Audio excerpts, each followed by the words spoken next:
Yup, selamat malam. Assalamualaikum warahmatullahi wabarakatuh. Pada malam hari ini luar biasa ya. Kalian jumpa lagi nih di channel Marto Sohan dan di segmen di atas meja untuk malam hari ini di radio visual milik Marto Sohan.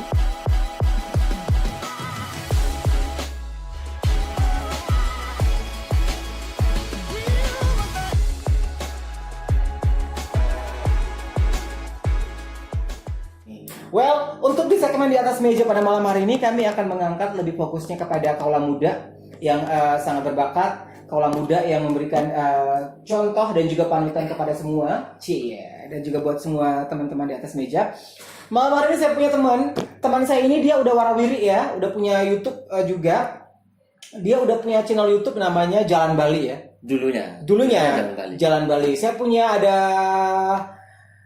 Bro Iko yang nantinya juga akan mengisi podcast dan juga channelnya sendiri. Channelnya apa channelnya? Channelnya itu di podcast Pagesa. Di channel podcast Pagesa. Oke deh. Untuk itu saya mau tanya-tanya dulu Ding ya sama dia.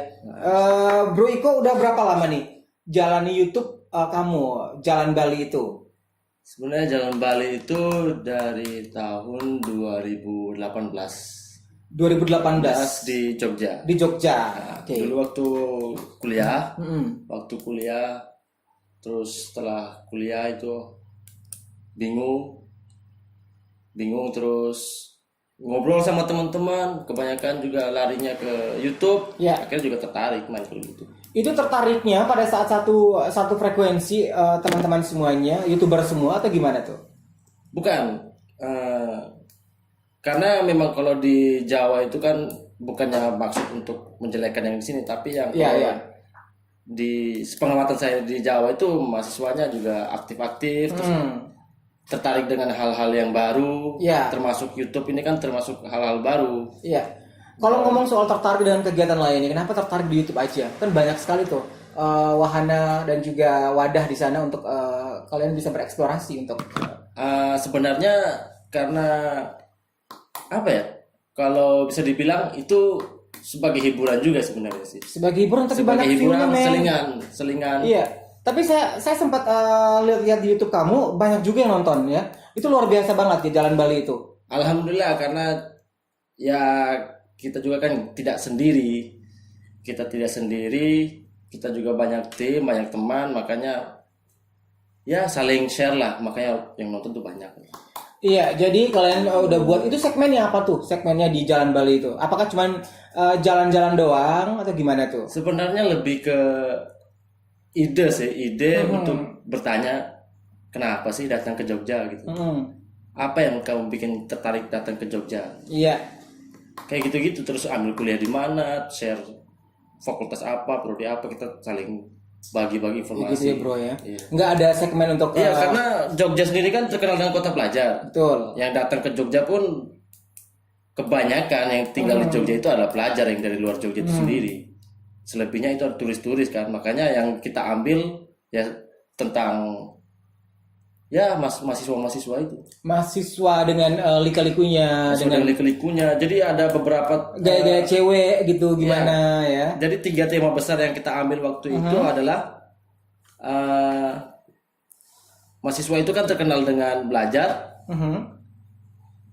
cinta, dan hura-hura sebenarnya. Iya, cinta tuh kalau ngomong soal cinta panjang ya, kalau ngomong soal cinta. Iya, kita nanti bisa ngomong di. Iya. Banyak cewek pasti kamu ya. Saat kuliah banyak cewek pasti ya. Tidak juga. Banyak cewek yang goda. Gitu. Saya lebih ke rajin belajar sebenarnya. Ini sebuah rajin belajar, suka menabung saya. Iya, rajin belajar, suka menabung, tidak sombong. Iya. Suka beribadah. Oke, suka beribadah juga. Iya. Dan dari Jogja sendiri, kenapa sih kamu mengambil namanya tagline Jalan Bali? Kan di Jogja tuh. Ya, sebenarnya Jalan Bali itu daerah kos-kosan. Daerah kos-kosan di salah satu wilayah di Sleman. Itu di jalan, aduh lupa namanya. Jalan Bali sebenarnya gang gitu. Gang itu dinamakan Jalan Bali. Itu kompleks perumahan yang di situ isinya kos-kosan. Di situ ada pelang namanya Jalan Bali. Kita bingung pertamanya. Wah, kasih nama apa yang kerennya? Karena banyak orang ketika melahirkan karya itu selalu ngambil ide dari pertama kali dia berpikir tentang ide itu. Pertama kalinya itu kita di kos-kosan itu ambil idenya, makanya idenya itu ambil di Jalan Bali. Di Jalan Bali. Nah, itu Jalan Bali itu sampai kalian menulis namanya ke nama channel kalian itu dapat nggak sih restu dari orang-orang situ? Dalam artian, kita pakai nama kalian ya, kita pakai nama kalian ya. Saya Ya pasti kalian ke sana bukan orang asli ya. Tidak sampai minta izin atau bagaimana, tapi intinya niat kita positif saja. Oh, positif gitu. Percaya saja niat kita positif, orang yang memang tinggal asli lokal di situ pasti mendukung kok. Kalau misalnya kita sebenarnya punya niat positif. Iya. Hal yang paling keren yang tidak bisa dilupakan oleh kalian sendiri, tim Jalan Bali itu apa? Sebenarnya kalau ngomong Jalan Bali episode cuma 2. Kok cuma 2 tapi banyak loh. Ya, View-nya banyak loh. Keburu pulang dan teman-teman juga ya, karena itu hiburan sebenarnya, tapi tanda kutip karena kita terbiasa. Dulu saya di kuliah itu kan masuk ke organisasi. Di organisasi itu pun sistemnya sama. Kalau kamu bikin sesuatu ya detail, matang, terkonsep. Nah, kita ambil semangat itu. Jadi kalau bikin walaupun ini hiburan seperti profesional lah, walaupun tidak sampai yang profesional seperti YouTuber seperti besar. Jadi Jalan Bali itu hanya berlangsung dengan 2 episode. 2 episode sebenarnya sudah tag-nya banyak, ya mungkin karena teman-teman juga yang di sana sibuk. Sebenarnya yang paling merugi sih waktu itu ada tamu kita dari teman-teman anak Flores juga, anak Flores yang sempat kita tag, hanya karena mungkin belum publish sampai sekarang. Wow, men, kalian di sana itu anak-anak perantau pasti ya? Perantauan semua, men. Jadi kalian hebat sekali bisa berkarya di tanah orang gitu ya. Di tanah orang kalian hebat sekali untuk bisa berkarya. Dan di situ dirimu jadi apa? Adminnya atau gimana nih? Konten juga, admin juga. Saya sebagai host. Kamu hostnya? Saya tandem sama teman saya namanya Rizky Kiting, Kiting, karena ada Ikal Kiting namanya. Saya host, tandem sama dia. Ya, kita termasuk apa ya? Dia bagian ininya, kadang saya bagian bagi-bagi peran lah. Karena dia juga lucu orangnya. Orangnya lucu. Ya, jadi nyeletuk-nyeletuknya itu yang bikin ketawa. Hal yang inspirasi kalian untuk ngebuat ini apa sebenarnya? Apakah berangkat dari yang namanya just for fun aja, nggak ada kerjaan atau gimana nih yang menggairahkan kalian untuk membuat channel ini? Apakah ikut-ikutan aja karena udah banyak YouTuber yang udah pada kaya raya nih? Bukan. Kita sih sebenarnya jujur yang ada di waktu tim di Jalan Bali itu sebenarnya punya kemampuan di bidangnya. Misalnya kalau di kamera itu memang ada teman saya di kamera itu ada asdosnya. Dia asdos di jurusan, dia asdos tentang komunikasi. Asdosnya. Jadi dia paham tentang kamera, tentang pengambilan gambar, sinematik segala macam dia paham. Terus ada juga yang memang bakatnya dari lahir, mungkin bakatnya dia belajar atau dari lahir otodidak gitu ya. Otodidak di editing, Photoshop segala macam itu dia paham. Jadi juga yang tukang kepo, jadi idenya tuh ditulis sama dia dan dikasih ke kita. Woi, jadi banyak idenya nih ya. Oke, dan dari situ kok kamu masih kuliah kan? Sempat ngebuat ini udah selesai kuliah atau? Makanya itu sudah selesai. Jadi kita waktu itu di teman-teman tuh karena saya sendiri angkatan paling tua di situ. Paling tua nih. Iya, angkatan paling tua sudah selesai kuliah, dan teman-teman satu angkatan di bawah saya itu cuma sendiri yang selebihnya junior saya itu yang di bawah itu junior semua. Wah, jadi gampang dong ya disuruh kemana gitu ya? Ya bukan disuruh sih, tapi mereka ngebantu. Sudah paham karena sudah sering sama saya. Betul. Oke, saya pernah dengar kamu pernah magang di Net TV. Iya, di Net TV. Ya, itu berapa lama kamu magang di Net TV? Saya tidak sampai setahun sih, tapi sudah banyak yang bisa saya ambil. Tapi magang itu luar biasa kamu magang di Net TV. Ya karena itu kalau misalnya Net TV itu masih bukan di Jakarta ya, di Jakarta ya mungkin saya masih lanjut, tapi karena ya mungkin dasarnya memang saya tidak suka Jakarta sebenarnya. Oh ya, itu kenapa sebenarnya? Sebenarnya mimpi kamu tuh apa sih sebenarnya sampai kamu harus tidak mau ke Jakarta? Mimpi saya jadi petani. Oh, jadi petani. Petani sukses. Petani sukses. Terus di kuliah juga saya ambil petani. Iya. Jadi petani. Masa kuliah ambil petani kok magangnya di net? Iya, makanya itu juga. Wah, saya kebiasaan di sawah ya makanya. Oh, alah. Bisa di sawah terus kan. Oke. Dan sekarang ini kamu udah dari Jogja kamu balik lagi ke kotamu ini, kota Ende ya. Kamu rencananya mau ngapain di Ende? Saya sebenarnya pengen berwira swasta. Amin ya Swasta. Allah. Amin. Karena ya kebanyakan keluarga juga wira swasta sih. Iya. Jadi untuk ke hal-hal lain tuh agak sulit. Iya. Dan kalau sekarang ini kamu mau buat YouTube sendiri nih ya.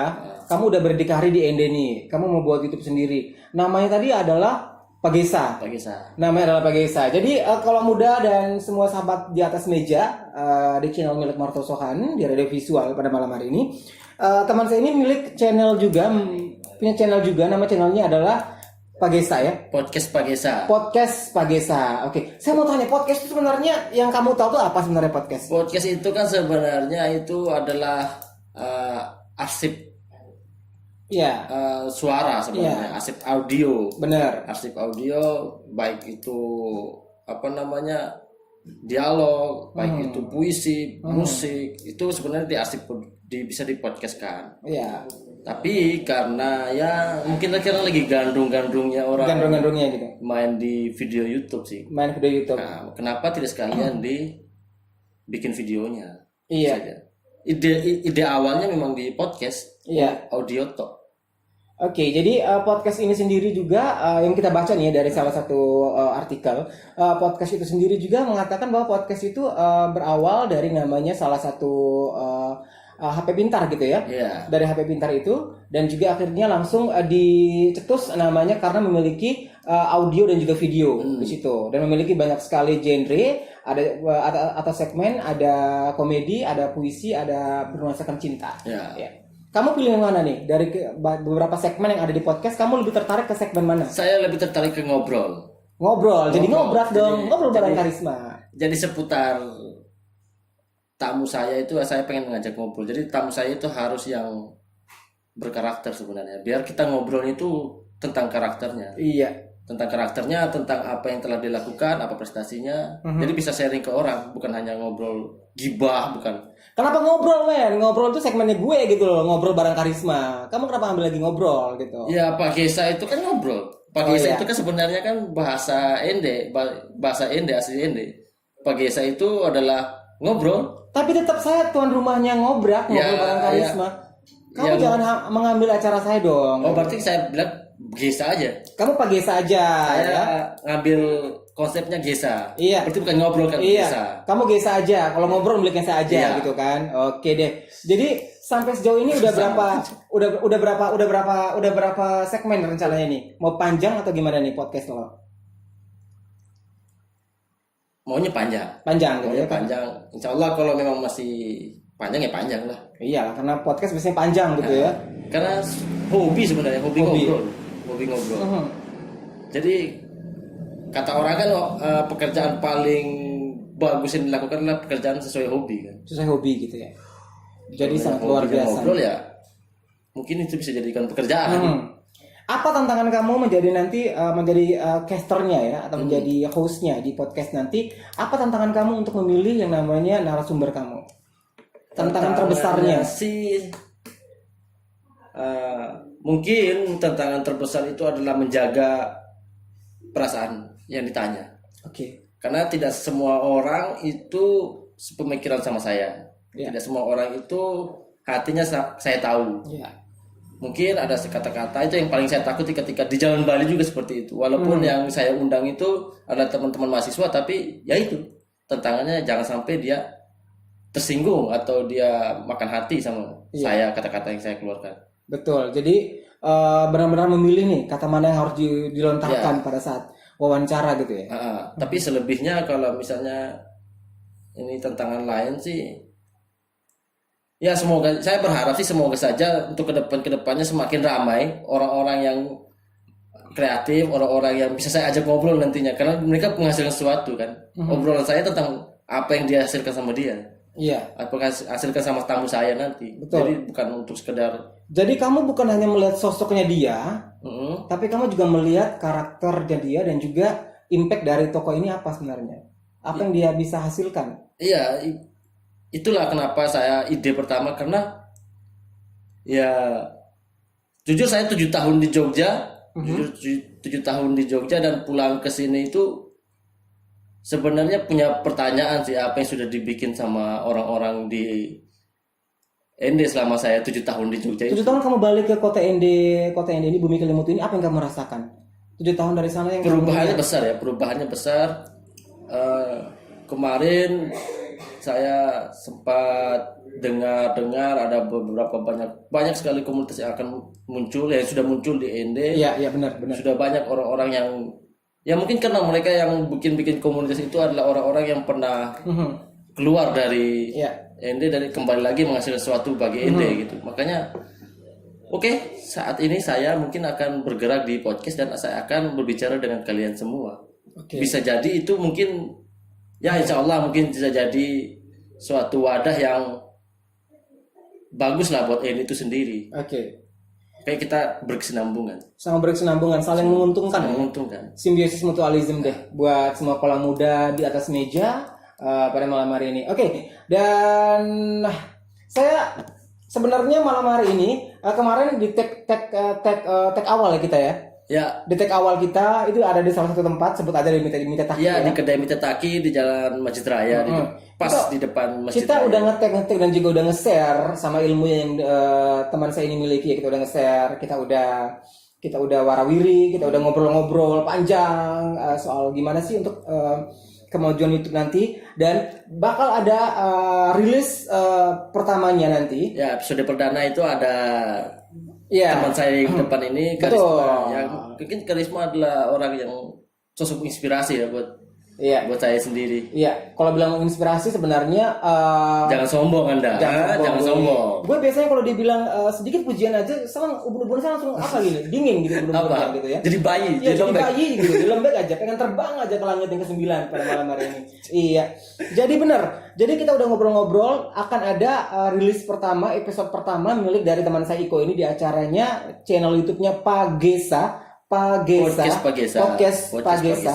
Jadi kamu akan lihat nih, saya seperti apa dari awal saya belajar MC ya. Ya, Belajar MC terus di dunia radio sampai ke masalah percintaan, cie. ya. Cinta. Bukannya cinta itu kemarin kamu skip ya, karena kamu takut. Ya kalau cinta jangan dulu. Oh, jangan dulu ya. Nanti banyak orang Ini curang sebenarnya. Masa Iya. cinta jadi takut? Gue kalau ngomong soal cinta nanti banyak orang yang di luar sana patate nasional nanti gue buat. Oh, Iya. Anda. Soalnya banyak yang ngantri. Anjing sekali Anda. Bener banget. Jadi newscomer tuh banyak, terus Secret of My Heart gue tuh banyak banget. Oke deh. Of my heart. Harapan kamu nih bro, harapan kamu nih buat anak ND kalau muda ini, apa nih harapan kamu? Ya harapan saya sih sudah seperti saya bilang barusan, semoga lah banyak karya yang dihasilkan, apalagi yang masih muda ya, jangan sampai cuman terpaku pada satu kegiatan saja. Selebihnya banyak sebenarnya kegiatan yang bisa dibikin positif. Ya. Kalau dulu kan zaman kita kan banyak.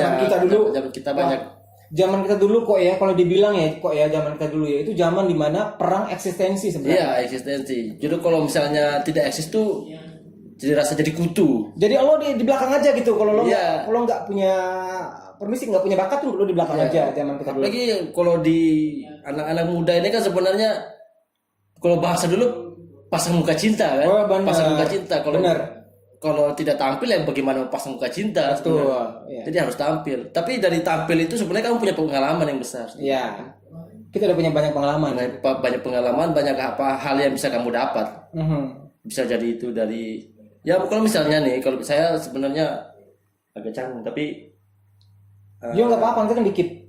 sebenarnya agak canggung dengan banyak sampai adik saya yang umur 12 tahun 13 tahun itu terpaku pada HP sebenarnya.